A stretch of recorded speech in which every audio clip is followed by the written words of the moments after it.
നമസ്കാരം.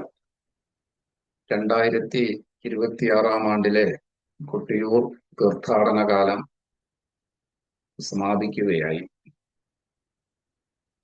2027 തീർത്ഥാടനത്തെ മുൻകൂട്ടി കണ്ടുകൊണ്ടുള്ള ആസൂത്രണങ്ങൾക്കും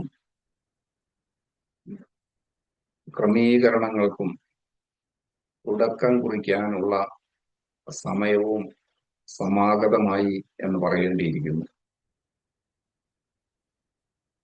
കാരണം വെള്ളം ഒഴുകിപ്പോയി കഴിഞ്ഞ് ചിറകെട്ടുക എന്ന് പറഞ്ഞതുപോലെയാണ്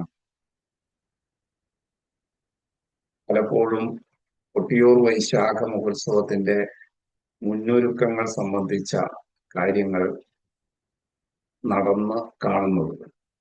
അതുകൊണ്ട് തന്നെ തീർത്ഥാടകരായി എത്തുന്ന ഭക്തജനങ്ങൾ വളരെയധികം പ്രയാസം അനുഭവിക്കേണ്ട ഒരു സാഹചര്യം സ്വാഭാവികമായും ഈ വർഷവും കൊട്ടിയൂരിൽ അനുഭവപ്പെടുകയുണ്ടായി.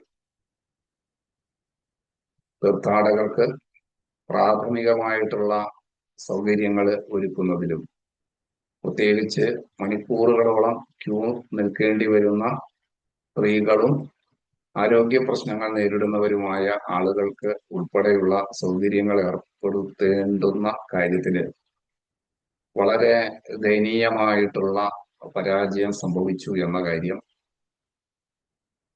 ചൂണ്ടിക്കാണിക്കേണ്ടതായിട്ടുണ്ട്.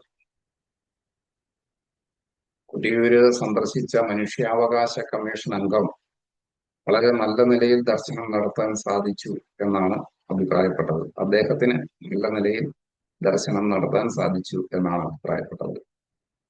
എന്നാൽ ഇവിടെ എത്തിച്ചേരുന്ന ലക്ഷക്കണക്കിന് തീർത്ഥാടകർക്ക് ഉണ്ടായിട്ടുള്ള അനുഭവം എന്താണ് എന്ന് നിർഭാഗ്യവശാൽ മനുഷ്യാവകാശ കമ്മീഷൻ അംഗം അദ്ദേഹത്തിന്റെ ശ്രദ്ധയിൽ പെട്ടിട്ടില്ല എന്നുള്ളത് ഖേദകരമായ ഒരു കാര്യമാണ്. വളരെ ഗൗരവമായിട്ട് കൊട്ടിയൂർ ദേവസ്വത്തിന്റെ ഭരണ സാരഥികളും തദ്ദേശ സ്വയംഭരണ സ്ഥാപനങ്ങളുടെ ഭാരവാഹികളും ഭരണകൂടവും സംസ്ഥാന ഗവൺമെന്റ്, പുതുതായി വന്ന ഗവൺമെന്റ് ഈ കാര്യത്തില് കുറഞ്ഞ സമയപരിമിതിക്കുള്ളിൽ വളരെ മികച്ച നിലയിലുള്ള ഇടപെടലുകൾ നടത്തിയിട്ടുണ്ട് എന്നുള്ളത് ഒരു യാഥാർത്ഥ്യമാണ്.